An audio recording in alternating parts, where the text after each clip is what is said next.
চলে এলাম আজকে সুস্বাদু লাল ঝাল চিকেন কারি রেসিপি নিয়ে। চিকেনটা ভালো মতো ধুয়ে তার মধ্যে হলুদ গুঁড়ো, লাল লঙ্কা গুঁড়ো, জিরে গুঁড়ো, ধনিয়া গুঁড়ো আর সর্ষের তেল দিয়ে ভালো মতো মাখিয়ে নেব। আমরা কিন্তু আজকাল চিকেন মাখাতে চাই না, কিন্তু চিকেন কিন্তু মাখাতেই আসল স্বাদ। সময় নিয়ে যত্ন করে ভালোভাবে চিকেনটা মাখিয়ে নিচ্ছি। তারপর কাঁচা তেল আর মশলা মাখার দারুণ একটা সেন্ট বেরিয়েছে। কড়াইতে সাদা তেল দিয়ে নুন হলুদ দিয়ে আলুগুলি ভেজে নেব। আমরা অনেকেই আজকাল আলু ভাজতে চাই না, কিন্তু আলুটা ভেজে মাংসের মধ্যে দিলে, চিকেনের মধ্যে দিলে এর স্বাদটা কিন্তু দারুণ হয়। আর দেখো আলু ভাজাটা কতটা সুন্দর হয়েছে, এমনিতেই খেয়ে নেওয়া যাবে। তারপর কড়াইতে পরিমাণ মতো আরেকটু সর্ষের তেল দিয়ে তার মধ্যে তেজপাতা আর জিরে ফোড়ন দিয়ে কুচি করে রাখা পেঁয়াজ দিয়ে ভালো মতো ভেজে নেব। আমি কিন্তু এখানে পেঁয়াজটা বেরেস্তার মতো করে ভেজে নিয়েছি, যাতে করে চিকেনের স্বাদটা কিন্তু রেস্টুরেন্টের মতো হবে। এখানে পেঁয়াজ, আদা, রসুন, কাঁচা লঙ্কা বাটা দিয়ে দিলাম। দিয়ে আঁচ বাড়িয়ে মশলার সাথে ভালো মতো কষিয়ে তেল বেরিয়ে এলে মেরিনেট করা মাংসটা এখন দিয়ে দেব।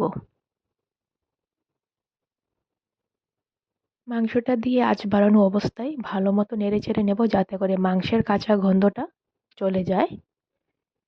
তারপর কয়েক টুকরো পেঁয়াজ দিয়ে ঢাকা দিয়ে 5 মিনিট পর ঢাকা তুলে ভালো মতো মাংসটা নেড়ে চেড়ে নিচ্ছি। এই মধ্যে কিন্তু আমি নুনটা দিয়েছি, কিন্তু আমি সেটা ক্যাপচার করতে ভুলে গেছি।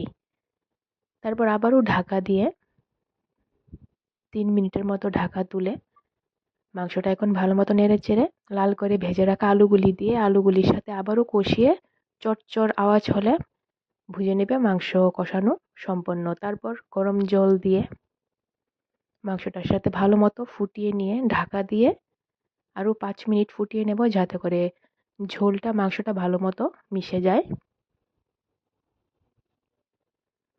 তারপর আঁচ বাড়িয়ে দিয়ে ঝোলটা আর একটু টানিয়ে নিলাম। হয়ে গেল সুস্বাদু লাল ঝাল চিকেন কারি। আর এর স্বাদটা কিন্তু দুর্দান্ত এসেছে। আমাদের বাঙালিদের দুপুরের খাবারে এরকম লাল ঝাল এক বাটি চিকেন কারি আর ভাত হলে আর কি লাগে বলো? তো তোমাদের এই ভিডিওটা কেমন লাগলো কমেন্টে জানাবে কিন্তু। আর আমার এই রেসিপিটা অবশ্যই ট্রাই করে দেখতে পারো, দারুণ স্বাদ হবে। আর কালারটা দেখো কতটা সুন্দর হয়েছে, একদম রেস্টুরেন্টের মতো হয়েছে। ভিডিওটা ভালো লাগলে লাইক করে দেবে, শেয়ার করে দেবে। আরও ভালো ভালো সুন্দর সুন্দর ভিডিও পেতে আমার চ্যানেলটা সাবস্ক্রাইব করে দেবে। দেখার জন্য ধন্যবাদ।